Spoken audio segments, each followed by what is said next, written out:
Hello, I'm Kathy Bissell. Welcome to the Golf Show 2.0. Today we're pleased to have a guest who is going to play in the American Century Tournament, and one of the few women who play in that tournament, Kathryn Tappen from NBC Sports. Gary, I'll let you start because I know you're going to enjoy this.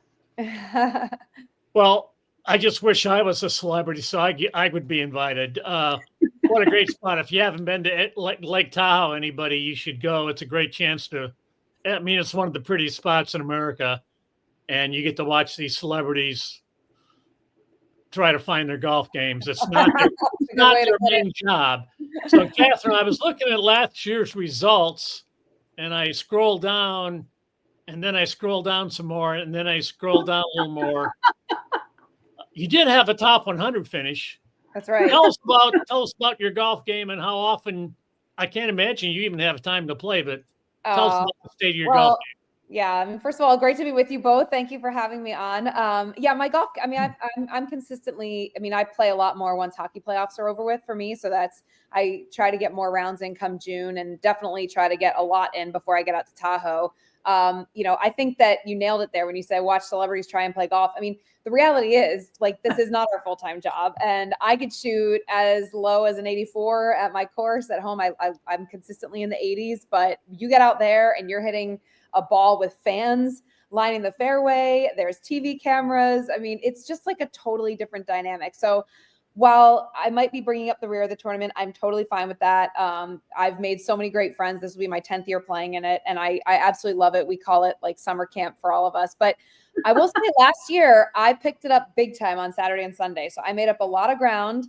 I think the nerves of Friday were gone, and I just wanted to focus on what I knew I could do. And just, my mom is usually my caddy, but the past 2 seasons she hasn't been, due to different, surgery she was having, a hip issue. She's a very good golfer. She's our club champion. And so anyway, she would just tell me, like, just hit your ball, like, calm down, don't be nervous. And it's not even like you feel nervous. Like, I'm not getting up to the tee, like shaking my hands and like wondering like if I'm going to hit somebody. It's just the aura of the tournament, and like you're playing in front of people, and there's no gimmies, right? Like there's no double bogey you're picking up and you're going on. So it's very different, but I was proud of my performance last year just because I did pick it up on the last 2 days. And I'm very comfortable with my golf game. I'll play with anybody. I get invited to a lot of work events, which is great. It's a great way to network. And I hold my own. I'm great in scrambles because I tee off from the women's tees. So it's fun. I love the game. Any chance I can play, I do. Well, that's super. You did finish behind comedian Nate Garbassi. Yep. You also finished. You're very close. You're right in the heels of Rob McElhenney, the actor who, with Ryan Reynolds, owns part of the Wrexham Soccer Club. So I played around with Ryan actually last summer. Yeah, Rob. Sorry, Rob. You mentioned Ryan Reynolds, but I played with Rob last summer and around. So actually, funny story about Rob. For years, I've been getting tagged on Instagram and Twitter. I mean, we're talking about going back 8-9 years ago. People tagging me with Caitlin Olsen, who's in Always Sunny in Philadelphia. I don't know if you know that show. And she's a blonde, and we have similar mannerisms, I guess. And our hair is parted the same way. And I'm always getting tagged saying, like, this is your doppelganger. Well, I found out that she's married to Rob. And so here we are on the golf course, and we're on like, the 16th hole, and we become friends and we're chatting or whatever. And I'm like, I'm definitely not going to tell him that I look like his wife. That would be super awkward. But anyway, we were walking up the fairway, and he was talking about, I said, how many kids do you have? And he was telling me all about his kids. And he said, my wife is really the rock star in the family. She keeps them organized and I said, oh yeah. I said, actually, this is really funny, and it might come out wrong about your wife. And he looked at me and he goes, yes, you look just like her. I was like, okay. That's all I need to. He goes, honestly, when I saw you walk up on the practice range the first day of this tournament, I did a double take. I was like, is she here? So yeah, that's my Rob story. Well, when I Googled your name, the first picture I saw, I looked at it and I don't know, from a certain angle, it's like you look like Pam Bondi in this photo. Oh, like, that was you don't look like that in live, but there was one photo of you on internet, like you look like Pam Bondi. That can't be right. That can't be. You don't want to get questions on that because that opens a whole can of worms. Has anybody told you that? She was a very popular attorney general here in Florida, so you can come forward. I actually was just looking her up. Oh yeah, I don't know Pam Bondi, but now I do. So there you go. I don't know her, but She's our attorney general who's taking names and doing all that. See, she was good in Florida. You're from Rutgers. You were a star athlete growing up back before girl sports were really popular. Weren't you really good at track at Rutgers? Mm-hmm. Yeah, I ran cross country, indoor and outdoor track. I ran the steeplechase. I held the record in the steeplechase for a while. I still have a little bit of eligibility left. Maybe I'll go back and use my red shirt to get it back. But yeah, I mean, I was always an athlete growing up. Played everything. That would be such a good TV show. I don't think it's gonna happen. Have to get a bunch of people who could still redshirt and go back. You'd have to have more than one person, I think, but it would be good for you. Yeah. If it, there you go. NBC might do it. There you go. That just shows you, when I was growing up, there were no sports for girls. When Kathy Cook, John Cook's sister, was growing up, she played on the Ohio State boys men's golf team, and she played on the, I might be wrong about that. I know she played on the boys high school golf team growing up. There just weren't any opportunities for young girls and young women to play any kind of athletics, which is unfortunate because maybe we wouldn't have so many of us looking for GLP-1 drugs in our lives. I have no idea, but it's fabulous that you were able to do that and you were encouraged to do it. Exactly. And I think it really, paved the path for my career too, because, the competitive drive, the teamwork aspect, the organization skills, everything you need to be successful comes from the foundation of being a part of an athletic program and a team. And, especially at the collegiate level at Rutgers was Division I. So we had a very rigorous course load, and then you're also competing and you're traveling. And, at the time Rutgers was in the Big East, now they're in the Big Ten. So the travel's even farther. So it's definitely, I think it makes you stronger. You learn adversity at a young age. And I mean, I'm a huge proponent of girls participating in any sport at any age. I just think it's amazing. And it gives you confidence as well. So I loved it. I loved my time. I had made some great friends who I'm still close with to this day. And I had a great 4 years at Rutgers. What was your history of golf growing up? Did you fit some golf in there too, or did you come to the game later? No, I started swinging a golf club at our beach house in Maine. We have a house right on the ocean, and we always would tee up our balls and on the deck and just fly, drive them in the ocean and let them wash away. And then we would learn, my dad would take us down and put like a flag in the sand, and we would do chipping. And, before dinner time, just kind of go down there with our clubs. And then we were members of a golf club all growing up. My parents are big golfers.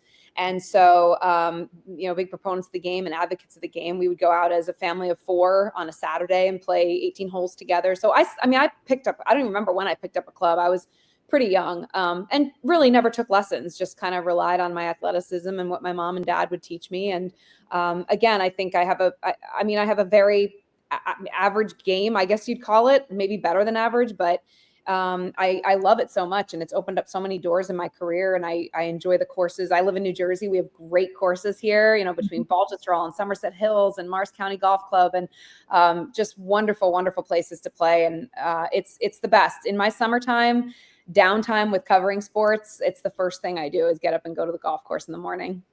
Have you ever played Spooky Brook? No, I have not. Wait, what is it? Is that real? Spooky Brook. Yeah, it's not too far from Baltusrol. It's a public course, as you might guess. Gary finds these out of the way, unusual golf courses. And I haven't even heard of that one. He called me one day and he said, "I just played Spooky Brook." Yeah, you have to put a little effort. You can't just say Spooky Brook. I should have said Spooky Brook. There you go. It's in the general vicinity of Baltusrol. It was near the Media Hotel when we last time. The PGA was at Baltusrol, so it's been a while. Yeah. So let me just, before we talk more golf, let me just ask about Rutgers. They've been in the Big Ten. Not been very good in football or basketball. I looked it up. In 10 years in football, they've got 11 conference wins, and the basketball record in conference is 74-138. what's the deal with Rutgers? I remember them being really good basketball power.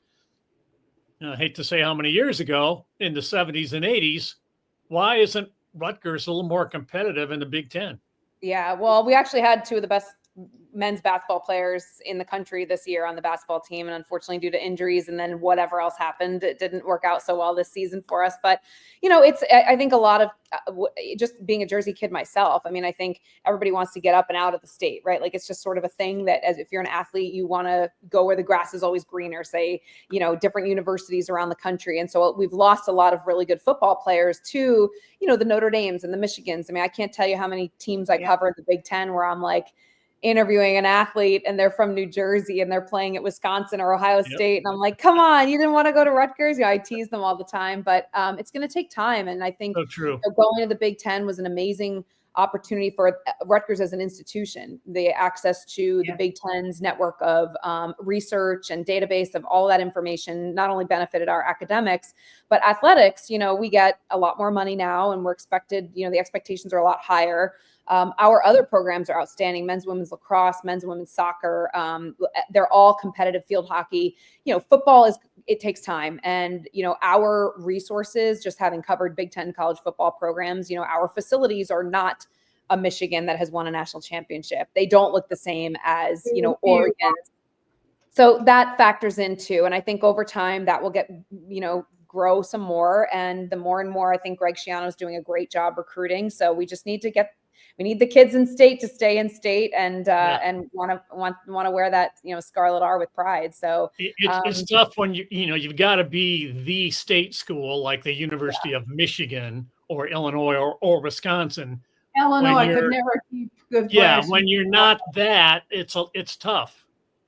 Well, and then I haven't even mentioned the NIL. I mean, that is a humongous reason, right? Like, we're not spending $1.5 million on a college quarterback. We're just not. We're a state university and the funding just isn't there and the alumni funding is not there. So that is a real reality of what we're looking at right now. And I think that's why you're seeing such a separation between the teams that are winning the national championships and the Rutgers and the Illinois and the Wisconsins. And I mean, all of these, even just like kind of tier 1A programs, it's just very, very difficult with the way college football is right now. I think your return to school and running the steeplechase for another year could be the kind of publicity that could really generate a lot of NIL for Rutgers. So I think really for the good of the school, that's what you need to do. Perfect. I'll mention that to them. I'll just become the athletic director. How about that? We'll take care of all that one fell swoop. Right. Fix all the problems. Now, growing up and playing golf on the beach in Maine, you must have a pretty good sand game. Oh, you would think, right? Isn't that the way the game works? It's supposed to be practice out of the sand. You're going to be good out of the sand.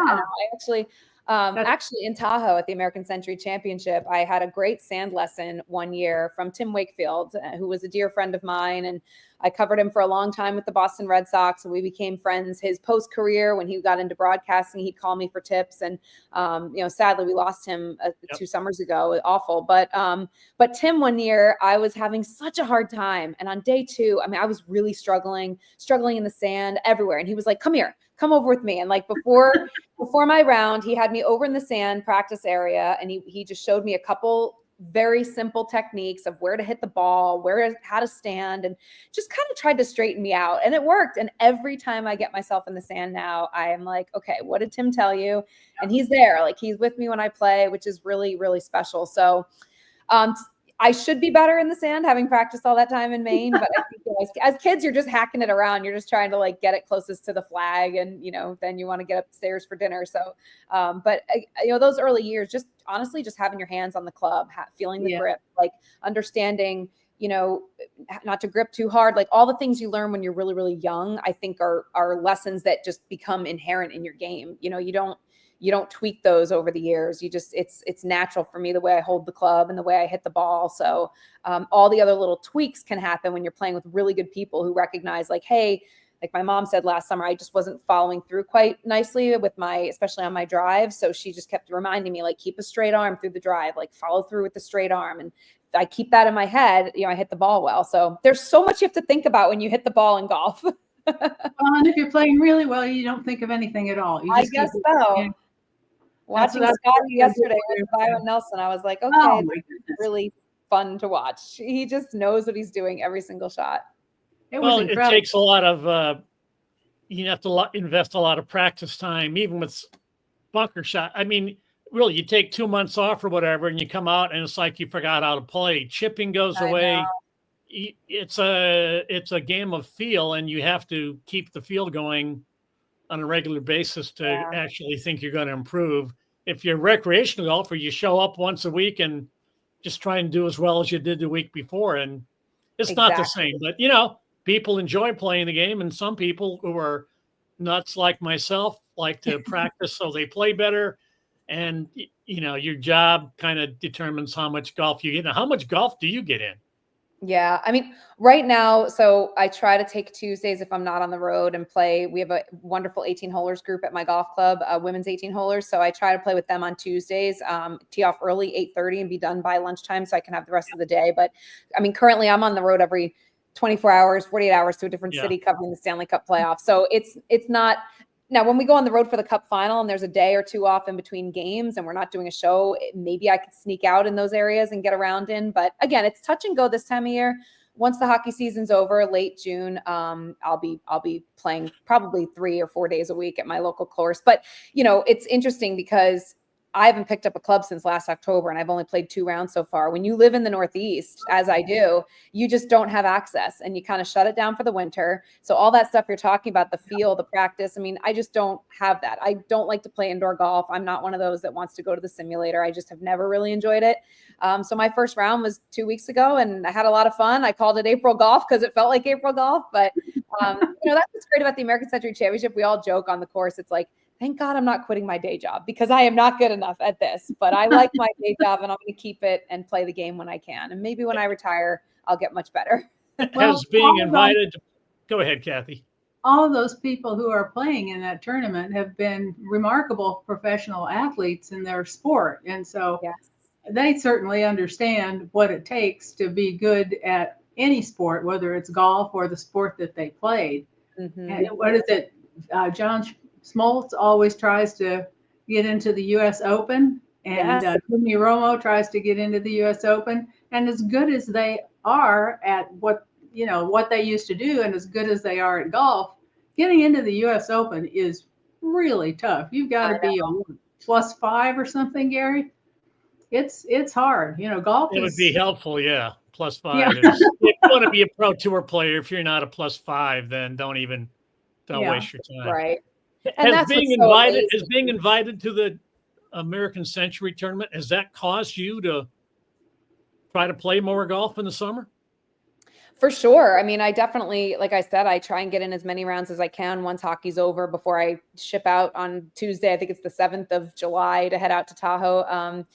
I definitely, it holds you accountable. There's no question about that. I try to get in a round or two on their course at that beautiful Edgewood Lake Tahoe course and just try to, go around. But I mean, I've played the course so many times. I'm very familiar with it. But, to your point about these guys are so impressive. The Marty Fishes, John Smoltz, Joe Pavelski, like watching them play that course and watching them win, and Steph Curry, it's amazing. And then you think they're not even good enough to be, I mean, I'm sure they could be, and they can, as you mentioned, go to the US Open and do their best, but to think that it's a whole nother level on top of that really puts it in perspective, because I am in awe at those guys at the American Century Championship. So it's been fun. It's a great event, and it all raises money for charity too, which I think is, the most important part about it.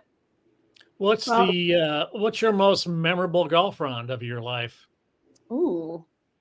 Gosh, I can't even pick one. I think a lot of them have probably happened at the American Century Championship just because the people I get to play with. I mean, I play, very often with Charles Barkley, which is just wonderful. Like you think of the people you get to play with and you get to meet, and these people have become my friends. And we run into each other throughout the year when I have to interview Aaron Rodgers on the field or Travis Kelce, or my job is with these guys. So it actually is really not, I can't tell you how many times before Patrick Peterson retired, I would have a game and I'd cover him and he'd come running off the field in warmups, like full on equipment and everything, getting ready for an NFL game. And he'd come over and give me a big hug. And it's that is awesome. And you establish like a really nice rapport. It's a great networking event for all of us. And I think, as I mentioned earlier, it's kind of like summer camp. So I'd say, those are memorable rounds. And then I get to play a lot with my mom. Her mom was an avid golfer as well, lived in the Myrtle Beach area up until she died. And I loved playing golf. Any chance I get with my parents or my family members, I just think it's it's 4+ hours of uninterrupted time. I never have my cell phone on me at all. I don't wear my Apple Watch. It's just, that's my time to connect with the people I'm playing with and savor it. You're out in the wilderness in a beautiful location, having great conversation on a golf course. It's the best. I agree. How about the single most memorable shot you've ever hit? And memorable, you can take any way you want, good or bad. One of those had to have been last summer. I was on the 18th hole. I think it was my first or second round in Tahoe. It was either Friday or Saturday. Oh, it had to have been Saturday because I know it was a TV hole. And That's the par 5, right?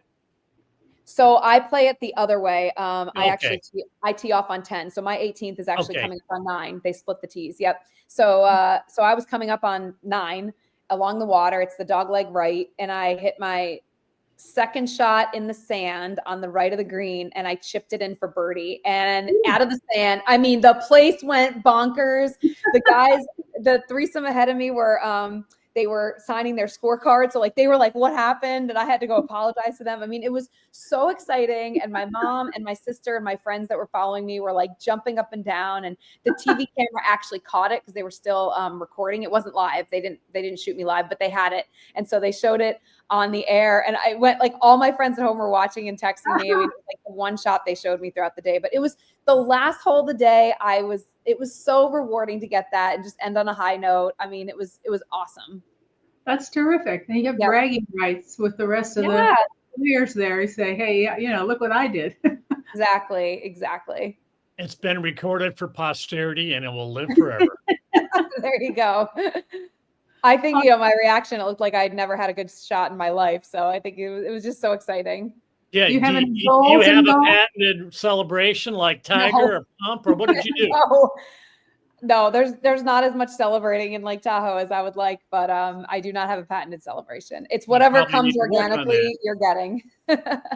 You have any Maybe goals? Like leap in the air like you're running the steeplechase. You got to start building that brand. That's right. I should. I'll have to come up with that this summer. Do you have any goals in golf? Do you want to be a club champion like your mother or anything like that? I would love that. I can never play in the club championship, unfortunately, because it's in the fall and I'm covering college football. I pretty much, my golf game ends, right around Labor Day just because of our schedule. We're gone during the week for football. But I would love to play in a club championship. That would definitely be a goal of mine at my country club, and winning it would be amazing. We have a lot of very good female golfers, which is great because I play with really good competition on a regular basis. But that would be a goal. And then I don't know, this summer I know what I did well those last 2 rounds at the American Century Championship on Saturday and Sunday. So I'm hoping I can start off better on Friday. So my goal would be to end in a better place than I did last summer. And again, most of that movement happened on Sunday. And I know it's just because I was totally relaxed. I got a good night's sleep. Okay. Yeah. So I just need to put all that together and play well on Friday. And then that'll set me up well for the weekend. Are you considered a pro because you're playing in you're still an amateur? Yes, I always enter as an amateur for this event. Okay, because there is prize money. There's some pretty good prize money in that event for the celebrities. There's great prize money, none of which will come to me. And I got a little concerned when you declare as a pro. I think that stays with you. And if I were to ever technically be invited to a member guest of somebody's, I technically wouldn't be able to play. So I'm very aware of that. And I just enter as an amateur because that's what I am.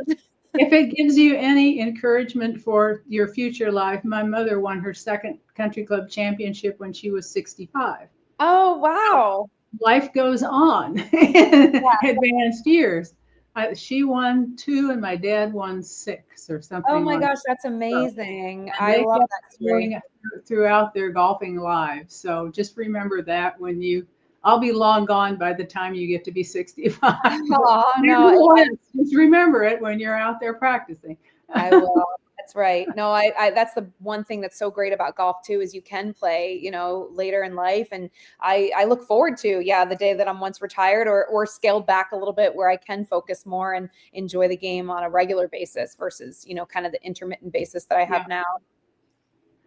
Well, I think we should let Kathryn go because she has just a hugely busy schedule. And thank you so much for being our guest. We really enjoyed getting to talk to you and to get to It's meet the American Century Championship. I believe it's July 9 to 13. What network would it be seen on, Kathryn? It's on NBC and Peacock. Oh, well, there's no way to know that. That's why I asked. It's a fun event to watch, and when there's nothing really else going on in sports that weekend. So tune in and watch us all and follow us on the leaderboard. You can even make wagers on us. You can actually bet on us. So my cousins I'm totally every year getting a bet down on you. There you I'll go. probably turn out as good as my Kentucky Derby bets. I would bet on Kathryn before I would bet on the Kentucky Derby. I'll tell you that now. Thank you. I appreciate that. I'll remember that voice of confidence when I go play. Okay. Thank you again. Thanks for being on the Golf Show 2.0. Gary and Kathy. Nice to be with you guys. Thank you. Bye-bye.